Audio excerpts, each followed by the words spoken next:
Hello दोस्तों, मैं हूं अमरजीत सिंह और आप सभी का स्वागत है आपके चैनल स्टनिंग मैथ्स में। स्टनिंग मैथ्स ने शुरुआत किया है यूपी टेट और सीटेट को पढ़ाने के लिए। तो यूपी टेट और सीटेट का जो सिलेबस है उसी का डिस्कशन आज किया जाएगा और उसके आगे फिर आपको बताएंगे। मैं आप लोगों को बता दूं कि जिस तरह से और लोग पढ़ाते हैं कि गाकर या फिर और तरीके से, मैं उस तरीके से कुछ नहीं पढ़ाने वाला हूँ। मैं सीधे एक जो अध्यापक की गरिमा है उसको बनाए रखना चाहता हूँ और उसी तरीके से पढ़ाना चाहता हूँ, एक सामान्य से तरीके से जो रोचक हो और आप लोगों के समझ में आए, आप लोगों के काम में आए।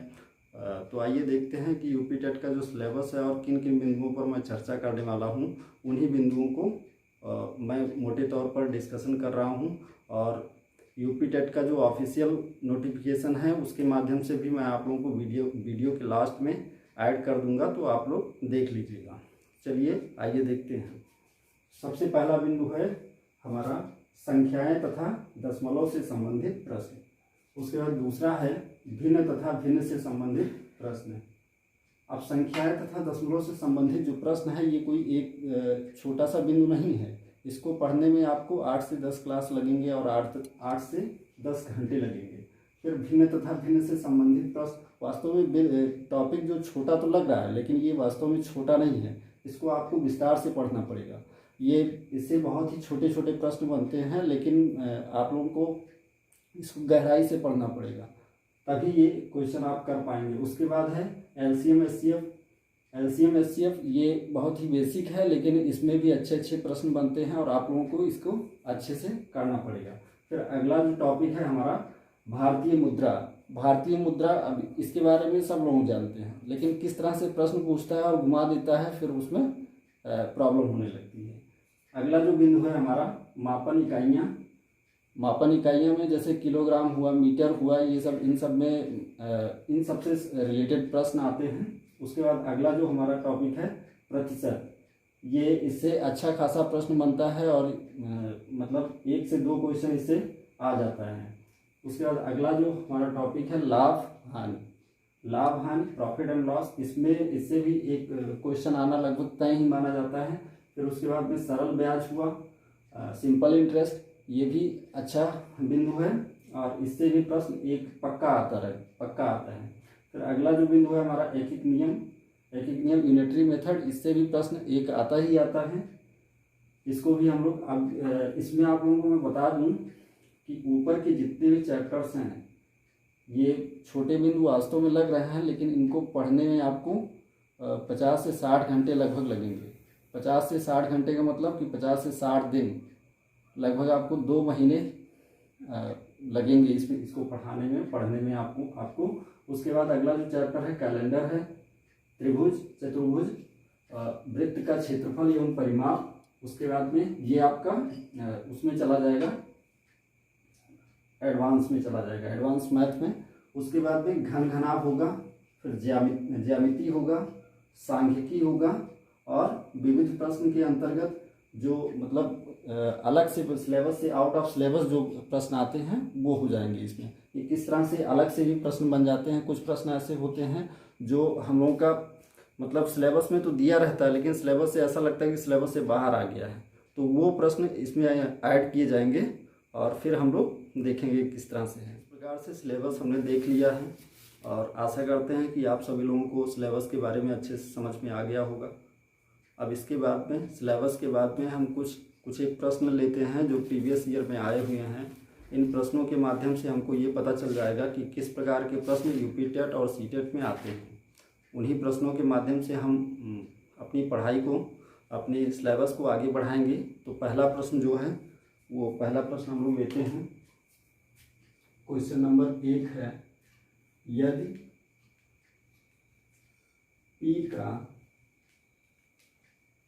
P% 36 के बराबर है तो P का मान बताइए। प्रश्न है पी का पी प्रतिशत 36 के बराबर है, तो पी का मान बताइए। तो हम लोग कैसे करेंगे इसको देखिएगा ध्यान से, थोड़ा अपने आप समझ में आएगा। पी का मतलब यहाँ पर हो जाएगा गुणा, ठीक है। पी का पी प्रतिशत, और प्रतिशत का मतलब ये हुआ पी बटे 100, और ये किसके बराबर है? 36 के बराबर है। किसके बराबर है? 36 के बराबर है। अब क्या होगा, पी का पी के साथ गुणा होगा तो क्या हो जाएगा? पी स्क्वायर, और 36 का 100 के साथ गुणा होगा तो क्या होगा? 36 गुणे 100। अब ये क्या हो गया? 36, और 2 जीरो इसमें लगा हुआ है तो 2 जीरो 3600 हो गया। पी स्क्वायर की जो वैल्यू है 3600 आ गई। अब हमको पी का मान बताना है तो क्या हो जाएगा? पी बराबर क्या हो जाएगा? Under root 3600। इस रूट का मतलब ये हुआ कि वर्गमूल है, ये स्क्वायर रूट है। अब 3600 का हमको स्क्वायर रूट निकालना होगा। यदि आपको पता है तो आसानी से आप कर सकते हैं कि 60 होगा या कितना होगा। अगर नहीं जानते हैं तो इसका स्क्वायर रूट हमको निकालना पड़ेगा 3600। अब स्क्वायर रूट या वर्गमूल निकालने के दो तरीके हैं, एक तो भाग विधि है, एक आपका गुणनखंड विधि है। तो हम गुणनखंड विधि से भी बता रहे हैं और भाग विधि से भी बता रहे हैं। आप अच्छे से समझिएगा तो ये कॉन्सेप्ट भी आपका क्लियर हो जाएगा। 2 से पहले भाग करेंगे। शुरू करने से पहले हम आप लोगों को डिविजिबिलिटी रूल भी बता देंगे। इसके माध्यम से कहीं भी डिवाइड करना हो, भाग करना होगा तो आसानी से कर पाएंगे। बहुत सारे लोगों को पता है, लेकिन फिर भी इसको एक बार रिवाइज करवाएंगे। 2 से करेंगे इसमें, 2 एकम 2, 1 बचा 16 हो गया, 2 अट्ठे 16, 0 0 होगा, 2 9 18, 0 0। 2 से इसमें भी करेंगे तो 2 चौका 8, 1 बचा 10 हो गया, 2 पचे 10, 0। 2 से इसमें करेंगे, 2 दूनी 4, 2 दूनी 4, 1 बचा यहाँ 10 हो गया, 2 पचे 10। इसके बाद में इसमें 2 से तो जाएगा नहीं क्योंकि 5 है इसमें, तो उसके बाद उससे बड़ी संख्या को लेकर के हम चेक करेंगे कि भाग जा रहा है कि नहीं जा रहा है। तो 3 से चेक करेंगे इसमें, 3 से 21, 1 बचा 15 हुआ, 3 पचे 15। उसके बाद फिर 3 से करेंगे, 3 दूनी 6, 1 बचा 15 हुआ, 3 पचे 15। उसके बाद में अब 3 से तो जाएगा नहीं इसमें क्योंकि लास्ट में 5 है, और ये 25 बन रहा तो 3 8 24 होगा, 25 में जा नहीं रहा तो 5 से करेंगे इसमें, 5 25, 5 1 5। अब ये पेयर जो बन रहा है इधर का, वर्गमूल में क्या होता है? वर्गमूल में 2 2 का जोड़ा बनता है, पेयर बनता है, और घनमूल में या क्यूब रूट में 3 3 का जोड़ा बनता है। तो ये आपका 2 2 का जोड़ा हम यहीं पर बना लेंगे और इसको अलग से गुणा कर लेंगे। तो एक जोड़े का मतलब एक ही हुआ, मतलब इस जोड़े में 2 2 2 बार है, एक ही बार बोलेंगे हम। फिर एक बार इसका लेंगे, एक बार इसका 3 लेंगे, और एक बार इसका 5 लेंगे। इस प्रकार हम इसको जोड़ लेंगे, गुणा कर लेंगे। 2 दूनी 4, 3 12, 5 7। तो ये वर्गमूल इसका कितना आया? 60 आया। तो P बराबर क्या हुआ? 60। P की वैल्यू जो निकल करके आई P = 60, यही आपका आंसर हुआ। और दूसरा जो मेथड है वर्गमूल निकालने का, ये दूसरा तरीका है, शायद यहाँ पर ना दिखाई पड़ रहा हूँ, इधर फिर से समझाते हैं आपको। भाग विधि से जो निकाला जाता है इसको भी देख लीजिए। 3600 भाग विधि से किस प्रकार किया जाता है? इसमें 2 2 के जोड़े बनाए जाते हैं बाएं साइड से, लेफ्ट साइड से 2 2 के पेयर इसमें बनाए जाते हैं, और उसके बाद में स्क्वायर किया जाता है। जैसे 2 दूनी 4, मतलब स्क्वायर इस प्रकार से किया जाता है कि 36 से अधिक ना होने पाए, उससे कम भले हो जाए। तो 55 25 हुआ, 6 36 हुआ, 6 6 36, 6 36 हुआ तो यही हो पाएगा। तो 6 6 कितना हुआ? 36 हुआ। तो ये पूरा पूरा क्या हो रहा है? कट रहा है। अब 6 में से 6 गया, 0 हो गया, 3 में से 3 गया, 0। ये 2 0 हुआ, 6 6 यहाँ क्या हुआ? 12 हुआ। अब यहाँ जब 0 0 है तो एक 0 है, तो एक जोड़ा 0 है, तो यहाँ पर सीधे क्या हुआ? 0 हो जाएगा। इसी के माध्यम से ये 60 जो हुआ ये क्या हो गया? यही आंसर हो गया। तो इसके माध्यम से ये हम लोगों को पता चला कि भाग विधि से किस प्रकार किया जाता है। अब दूसरा प्रश्न हम देखेंगे, एक और प्रश्न देखेंगे, फिर हम लोगों को पता चल जाएगा। दूसरा प्रश्न हमारा क्या है, क्वेश्चन नंबर 2 जो है वो क्या है, 1 सही 1/2 प्लस 11 सही 1/2 प्लस 111 सही 1/2 प्लस 1111 सही 1/2 का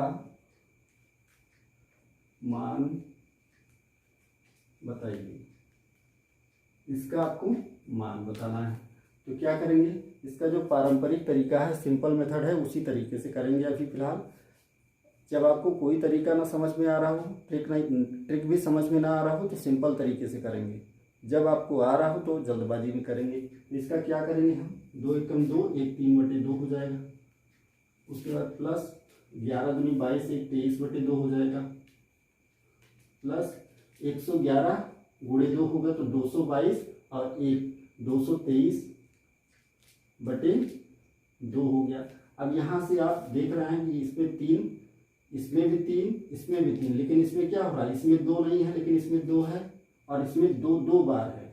अब इसके बाद वाले में क्या होगा, 2 3 बार हो जाएगा, 3 टाइम्स हो जाएगा 2 और उसके बाद 3/2। ऐसा चेक कर भी आप सकते हैं। 2 एकम 2 हुआ, इसमें पूरा 2 हो जाएगा 4 बार, और 1 जब ऐड होगा जुड़ेगा उसमें तो क्या हो जाएगा, 3 हो जाएगा। अब सारे नंबर्स को क्या करेंगे, हम जोड़ देंगे। इकाई का अंक इसमें 3 है, इसमें भी 3 है, इसमें भी 3 है, इसमें भी 3 है, तो 3 3 6, 3 9, 3 12, 2 हुआ यहाँ पर।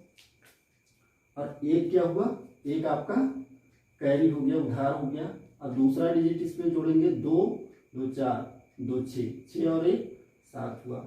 उसके बाद तीसरा डिजिट 2 2 4।